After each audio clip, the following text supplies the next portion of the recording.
सभी को प्रभु यीशु मसीह में जय मसीह की। मैं हूँ भावना और यीशु हमारा चरवाहा में आपका स्वागत है। आशा करते हैं आप सब परमेश्वर के अनुग्रह में दिन प्रतिदिन आगे बढ़ रहे होंगे।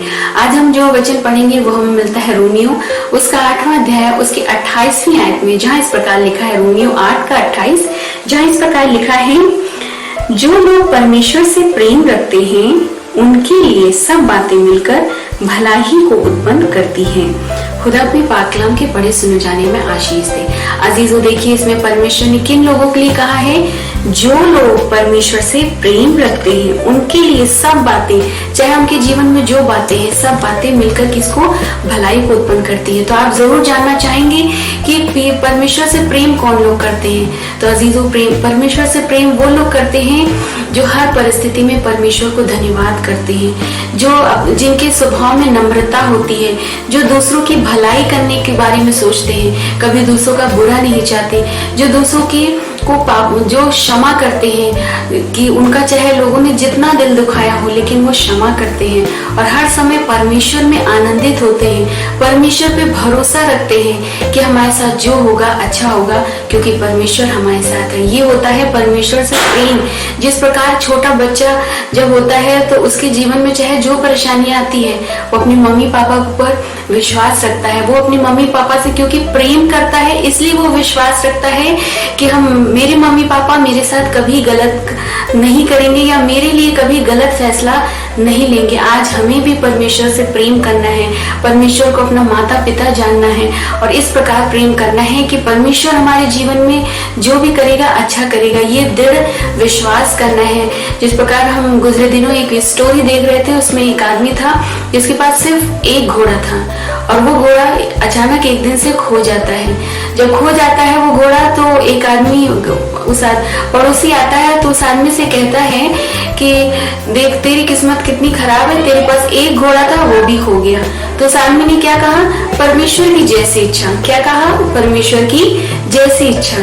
फिर कुछ दिन बाद वो देखता है जो घोड़ा खो गया था वो अपने साथ 4-5 घोड़े और लेकर आ जाता है। वो पड़ोसी फिर आता है, कहता है यार तू तो बहुत लकी है, देख तेरा एक घोड़ा खोया और 4 घोड़े अपने साथ और लेकर आ गया। तो उसने फिर भी क्या कहा? परमेश्वर की जैसी इच्छा। उसने हर किस चीज में किसकी इच्छा करी? परमेश्वर की जैसी इच्छा।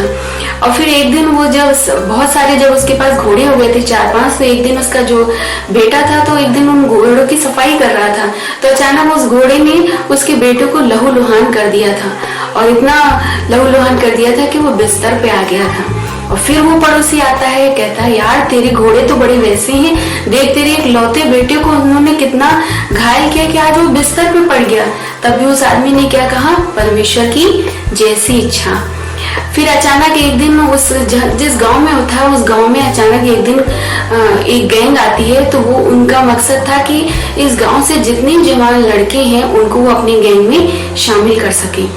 तो फिर जब वो गांव में आते हैं और सारे लड़कों को गांव के जो जवान हैं उनको लेकर चले जाते हैं। जब इस आदमी के घर आते हैं तो देखते हैं कि एक जवान लड़का है लेकिन वो तो पहले से ही बिस्तर में पड़ा है।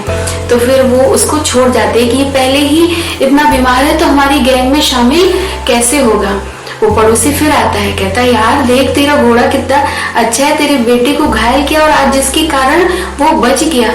तो उसने क्या कहा? फिर उसने यही कहा परमेश्वर की जैसी इच्छा। हाँ जीजो, हमें इसी प्रकार की इस कहानी से सीखना है कि हमारे जीवन में चाहे जो परिस्थिति हो हमें परमेश्वर पे भरोसा रखना है, परमेश्वर से प्रेम करना है। जब हम परमेश्वर पे भरोसा रखेंगे तो हम कभी परमेश्वर को ब्लेम नहीं कर पाएंगे। जिस प्रकार ये पड़ोसी, उसकी नियत किस प्रकार, वो कभी हमको अच्छा कह रहा है, कभी हमारी किस्मत को कोस रहा है, लेकिन उस आदमी का दृढ़ विश्वास था कि परमेश्वर की जैसी इच्छा। तो आज हमें भी अपने जीवन में परमेश्वर की इच्छा को पूरी करनी है। हम परमेश्वर, क्योंकि हमने जब अपना जीवन परमेश्वर को सौंप दिया है तो ये विश्वास करना है परमेश्वर हमारे साथ कभी कुछ गलत नहीं करेगा।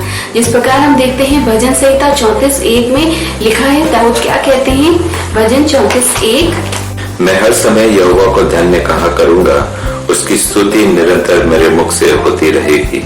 हाँ जीजू, देखिए कितनी अच्छी बात यहाँ भजन संहिता 34:1 में दाऊद तब कहते हैं कि मैं हर समय, चाहे जैसी परिस्थिति हो, चाहे अच्छी परिस्थिति हो, बुरी परिस्थिति हो, हार की परिस्थिति हो, जीत की परिस्थितियों में हम हर समय परमेश्वर का धन्यवाद करेंगे और उसकी स्तुति निरंतर करते रहेंगे। तो आज हमें अपने जीवन में दाऊद की तरह बनना है कि चाहे जैसी परिस्थिति, हमें किसका, परमेश्वर का धन्यवाद करना है, परमेश्वर की स्तुति, परमेश्वर की बड़ाई करनी है, क्योंकि परमेश्वर हमारे लिए जो करता है हमारे लिए हमेशा लाभ के लिए होता है, हानि के लिए नहीं होता। और जब हम अपने जीवन में परमेश्वर के हर एक चीज के लिए धन्यवाद करना शुरू कर देंगे, कभी ब्लेम नहीं करेंगे, उससे प्रेम करना शुरू कर देंगे, तो सब बातें मिलकर हमारे लिए किसको, भलाई को उत्पन्न करेगी।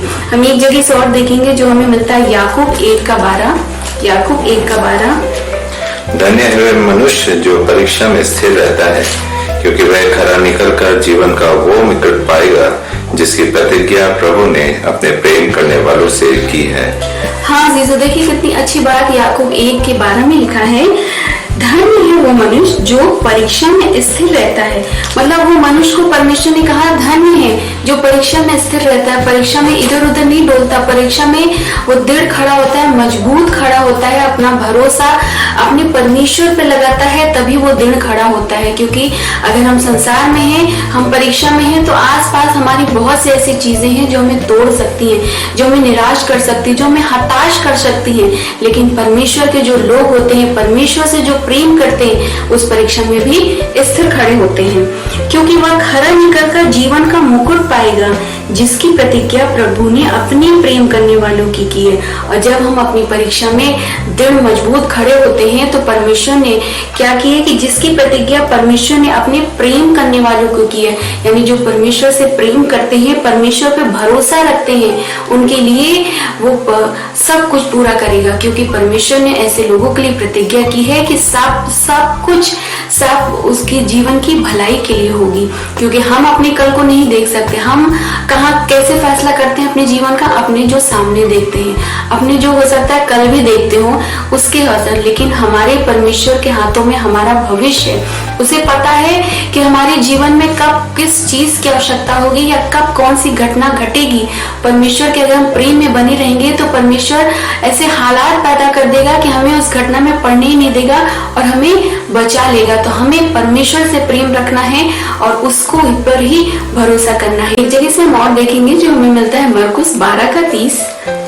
और तू प्रभु अपने परमेश्वर से अपने सारे मन से और अपने सारे प्राण से और अपनी सारी बुद्धि से और अपनी सारी शक्ति से प्रेम रखना। हाँ जीजू, देखिए हमारी ये पहली आज्ञा है जो परमेश्वर हमसे क्या चाहता है कि तू अपने प्रभु परमेश्वर से अपने सारे मन से, अपने सारे प्राण से और अपनी सारी बुद्धि और अपनी सारी शक्ति से प्रेम करना है। सारे, कोई आधे अधूरे से नहीं, सारे मन, पूरे मन से, पूरी प्राण से। क्योंकि अगर हम आधे अधूरे से परमेश्वर से प्रेम रखेंगे तो परमेश्वर की योजना हमारे जीवन में कैसे सफल होगी। हम अगर नाव पे चढ़ेंगे, एक पैर हमारे पानी में, एक पैर हमारे दूसरी जगह, तो हम कैसे एक जगह पहुंच पाएंगे। तो हमें परमेश्वर को ढूंढना है, परमेश्वर से प्रेम करना है, अपने सारे मन से, सारे प्राण से और अपनी सारी बुद्धि से केवल परमेश्वर से प्रेम करना है। जब आप परमेश्वर से प्रेम करने लगेंगे, परमेश्वर के स्वभाव में अपने जीवन को बिताने लगेंगे जैसा परमेश्वर का स्वभाव था, अपने स्वभाव में दीनता, नम्रता लेकर आएंगे, अपने स्वभाव में क्षमा को लेकर आएंगे, अपने जीव को अपने वश में करेंगे, क्योंकि और अपने मन को अपने वश में करेंगे। क्योंकि परमेश्वर अपने वचन में ये भी कहता है सबसे अधिक अपने मन की रक्षा कर, क्योंकि मन ही हमें सबसे ज्यादा धोखा देता है। तो हमें, अगर हम परमेश्वर से प्रेम करेंगे तो हम इन सब चीजों पे हम जय पाएंगे, इन सब चीजों को हम कंट्रोल कर पाएंगे और दूसरों के बारे में कभी गलत हमारे मन में विचार आएंगे नहीं, क्योंकि हम परमेश्वर से प्रेम करते हैं। परमेश्वर के भय में जब हम चलने लगेंगे तो ये सब जो गलत आदतें हैं वो सब हमारे जीवन से जाती रहेगी। परमेश्वर का प्रेम हमारे जीवन में आता रहेगा और परमेश्वर की योजनाएं हमारे जीवन में पूरी होती रहेंगी, चाहे हम जैसी परिस्थिति में हो। परमेश्वर हमारे साथ कभी कुछ गलत होने नहीं देगा, क्योंकि जैसा वचन में हमने पहले ही पढ़ा था कि सब कुछ भलाई को उत्पन्न करती है। तो इसीलिए परमेश्वर की हमें प्रेम करना है। आज इस वचन से अगर हमने जो कुछ सीखा है, तो उसको जरूर आप शेयर करें ताकि ज्यादा से ज्यादा लोग परमेश्वर से प्रेम कर सके, अपना जीवन परमेश्वर को दे सके, भरोसा कर सके। क्योंकि जब तक हम परमेश्वर के प्रेम में आगे नहीं बढ़ेंगे तो हम परमेश्वर की उन आशीषों को नहीं पा सकते, उन परिस्थितियों से नहीं बच सकते जो परमेश्वर हमारे बारे में जानता है। क्योंकि हम अपने बारे में नहीं जानते, परमेश्वर हमारे बारे में जानता है। आप सभी को गॉड ब्लेस यू।